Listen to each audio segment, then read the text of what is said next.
Hello दोस्तों आज का जो हमारा पौधा है वो है गुलाब का पौधा। और गुलाब का जो पौधा होता है दोस्तों वो बसंत ऋतु वाला पौधा होता है। बसंत ऋतु में इसमें बहुत ही अच्छी खासी फ्लावरिंग होती है, बहुत ही हेल्दी जो है दोस्तों उस सीज़न में हमारा गुलाब का पौधा बना हुआ रहता है। लेकिन ऐसा नहीं है दोस्तों, जैसे कि अभी मानसून का टाइम चल रहा है तो हमारे पौधे में फ्लावरिंग नहीं होगी या फिर हमारा पौधा ग्रोथ नहीं करेगा और वो हेल्दी नहीं होगा।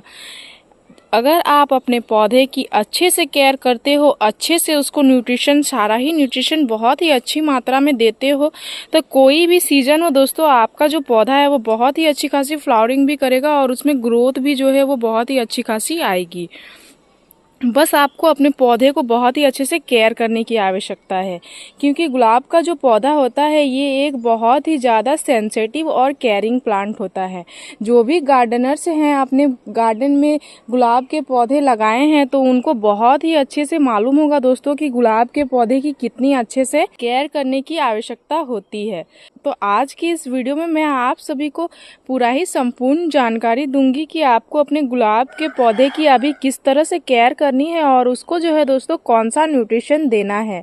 और जो न्यूट्रिशन मैं लेके आई हूँ दोस्तों वो बिल्कुल ही होममेड है, ऑर्गेनिक है। आपके पौधे में किसी भी तरह की कोई भी खराबी नहीं करेगा, आपके पौधे में बहुत ही अच्छी खासी रिजल्ट आएगी। अगर आपके पौधे अभी तक ग्रोथ करना स्टार्ट नहीं हुए हैं, गर्मी के टाइम पे आपका जो पौधा था वो डोरमेंट स्टेज में चला गया था, तो वो जो है दोस्तों आपके पौधे को फिर से ग्रोथ के लिए एक्टिव कर देगा। और पौधा जब ग्रोथ करता है तभी जो है दोस्तों वो बम्पर फ्लावरिंग करता है। पौधे में जब ग्रोथ नहीं होती है तो वो फ्लावरिंग नहीं करता है, क्योंकि गुलाब का जो पौधा होता है वो हमेशा नई नई ब्रांचेस में ही फ्लावरिंग करता है। इसलिए हमें अपने पौधे से ज़्यादा ग्रोथ लेने की आवश्यकता होती है। ज़्यादा से ज़्यादा ग्रोथ आएगी तभी हमारा पौधा जो है वो ज़्यादा से ज़्यादा फ्लावरिंग करेगा। तो नमस्ते दोस्तों, मैं हूँ किरण और मैं स्वागत करती हूँ आप सभी का मेरे इस यूट्यूब चैनल छोटी सी बगिया में। तो चलिए दोस्तों इस वीडियो को शुरू करते हैं। तो सबसे पहला पॉइंट आपको इस चीज़ का ध्यान देना है दोस्तों, अभी मॉनसून का टाइम है, बारिश बहुत ही ज़्यादा हो रही है, तो आपको अपने पौधे का गमले का ड्रेनेज बिल्कुल भी अच्छा रखना है। गमले का ड्रेनेज आप बिल्कुल भी ख़राब नहीं होना चाहिए। गमले का ड्रेनेज जब ख़राब हो जाता है तो उस कंडीशन में क्या होता है दोस्तों, पौधा का जो रूट्स है वही ख़राब हो जाता है।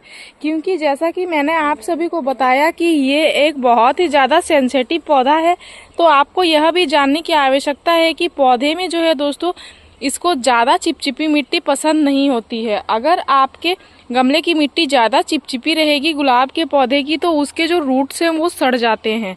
तो इसलिए आपको ड्रेनेज को बिल्कुल भी चेक करते रहना है। जब भी पानी आए तो आप इस बात का ध्यान दें कि आपके जो पौधे में वो पानी जमा होके नहीं रहने चाहिए।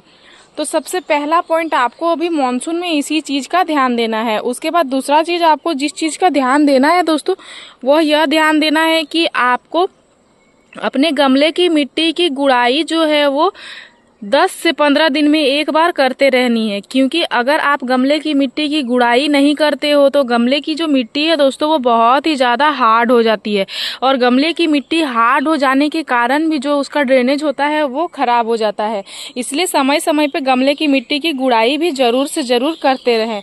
उसके बाद तीसरा चीज़ आपको जिस चीज़ का ध्यान देना है वो यह है दोस्तों कि आपको जो है जो भी फ्लावर्स खिल के सूख चुकी है उनको जितना जल्दी हो सके आप अपने पौधे से हटा लें। क्योंकि ये जो टाइम है दोस्तों इस टाइम पे पौधे में बहुत ही अच्छी खासी ग्रोथ होती है, बहुत ही ज़्यादा नई नई ग्रोथ आती है। तो जितना जल्दी आप हो सके पौधे के फ्लावर्स को हटाते रहोगे उतना जल्दी पौधा का जो ग्रोथिंग हार्मोन है वो एक्टिव होते रहेगा और पौधा न्यू ग्रोथ लाते रहेगा। फिर लगातार से आपके पौधे में फ्लावरिंग होते रहेगी। ये प्रोसेस जो है दोस्तों वो चलता रहेगा। और अगर आप पौधे की कटाई छटाई नहीं करते हो तो उस कंडीशन पे क्या होता है कि पौधा का जो ग्रोथिंग हार्मोन है वो एक्टिव नहीं हो पाता है और फिर पौधा का ग्रोथ रुक जाता है। फिर आप कुछ समय के बाद जब कटाई करते हो तो उस टाइम पे जब पौधा का ग्रोथिंग हार्मोन एक्टिव होता है तो फिर वो पौधा ग्रोथ करता है। इसलिए अगर आप लगातार से पौधे की कटाई छटाई करते रहोगे, ये प्रोसेस करते रहोगे, तो पौधे का ग्रोथिंग हार्मोन एक्टिव होते रहेगा और पौधा लगातार से फ्लावरिंग करते रहेगा। इसलिए आपको इस चीज़ का भी ध्यान देने का बहुत ही ज़्यादा आवश्यकता है। तो ये तीन चार चीज़ जो मैंने आप सभी के साथ शेयर किया दोस्तों, ये तीनों ही चीज़ों को आप बिल्कुल भी ध्यान में रखें और इनकी केयर ज़रूर से ज़रूर करते रहें। उसके बाद जैसे कि मैंने आप सभी को पहले ही बताया था कि मैं एक नेचुरल होममेड ऑर्गेनिक फर्टिलाइज़र लेके आई हुई हूँ आप सभी के साथ, जो आपके किचन में इस्तेमाल होने वाले चीज़ों से ही बन जाएगा। आपके पौधे में बहुत ही अच्छी खासी रिजल्ट लेके आएगा और आपको 1 रुपए की खर्च भी करने की कोई भी आवश्यकता नहीं है। तो चलिए दोस्तों देखते हैं कि फर्टिलाइज़र के तौर पे हमने क्या लिया हुआ है। तो फर्टिलाइज़र के तौर पे आज हमने जिस चीज़ का इस्तेमाल किया हुआ है दोस्तों, वो आप देख सकते हैं। तो यहाँ जो है दोस्तों, अभी जैसे कि मानसून का टाइम है, तो लिक्विड फर्टिलाइज़र हमें ज़्यादा से ज़्यादा अवॉइड करना चाहिए। जो भी फर्टिलाइज़र आप इस्तेमाल करें, आप कोशिश करें कि उसको पाउडर के फॉर्म में इस्तेमाल करें या फिर जो है दोस्तों आप उसको सॉलिड के फॉर्म में ही इस्तेमाल करें। लिक्विड आपको अभी इस्तेमाल नहीं करना है। तो इसलिए यहाँ पे हमने जो है वो आलू के छिलके को पाउडर के फॉर्म में ले आया हुआ है।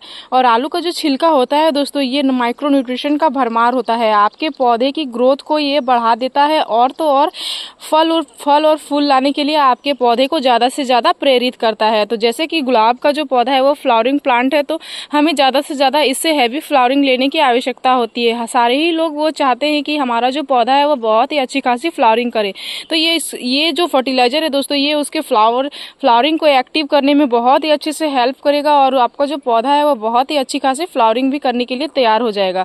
बस आपको इसको क्या करना है, आलू के छिलके आपके किचन में इस्तेमाल होते ही होते हैं। आलू सारे ही लोग इस्तेमाल करते हैं, तो छिलके को फेंक ही दिया करते हैं। तो उन छिलकों को आपको फेंकना नहीं है, एक जगह इकट्ठा करके रख लेना है। उसके बाद उसको सुखा के जो है दोस्तों आप इस तरह से मिक्सर ग्राइंडर की सहायता से अच्छे से ग्राइंड कर लोगे, तो ये बहुत ही अच्छे से ग्राइंड होकर पाउडर के फॉर्म में आ जाता है। और देख सकते हैं कितना ही अच्छे से ये ग्राइंड हो चुका है। तो इस तरह से हमने इसको सुखा के और ग्राइंड कर लिया है। अब हम अपने पौधे में इसका कैसे इस्तेमाल करेंगे वो चलिए मैं आप सभी को बताती हूँ। तो जैसे कि देख सकते हैं, ये जो मेरा पौधा है दोस्तों, ये बहुत ही अच्छी खासी एकदम बम्पर फ्लावरिंग कर रहा है। तो इसको अभी न्यूट्रिशन की आवश्यकता भी बहुत ही ज़्यादा ज़रूरी है, क्योंकि इसको अगर न्यूट्रिशन मिलेगा तो ये पौधा जो है वो बहुत ही अच्छा नया नया ग्रोथ लेके आते रहेगा और ये फ्लावरिंग करते रहेगा। तो मैंने अपने गमले की मिट्टी की गुड़ाई हाल ही में की हुई हूँ दोस्तों। तो मैं गमले की मिट्टी की गुड़ाई नहीं कर रही हूँ, मैं क्या करूँगी, इस तरह से साइड से मिट्टी को हल्की से हटा दूंगी और इसमें जो है दोस्तों न्यूट्रिशन दे दूंगी। तो न्यूट्रिशन आपको कितना देना है वो मैं बता देती हूँ। तो देख सकते हैं यहाँ मैंने भर के 1 चम्मच लिया हुआ है, लेकिन 1 चम्मच जो है दोस्तों आपके पौधे के लिए काफ़ी नहीं है। कम से कम आपको 2 चम्मच इसमें डालना है। जैसा कि ये मेरा 8 इंच का गमला है, तो 8 इंच के गमले के लिए मैं यहाँ 2 चम्मच डाल रही हूँ। अगर आपका गमला बड़ा है तो आप इससे ज़्यादा डाल सकते हो, और अगर आपका गमला छोटा है तो आप इससे कम भी डाल सकते हो। आप अपने गमले की हिसाब से क्वांटिटी को बढ़ा सकते हो या घटा सकते हो।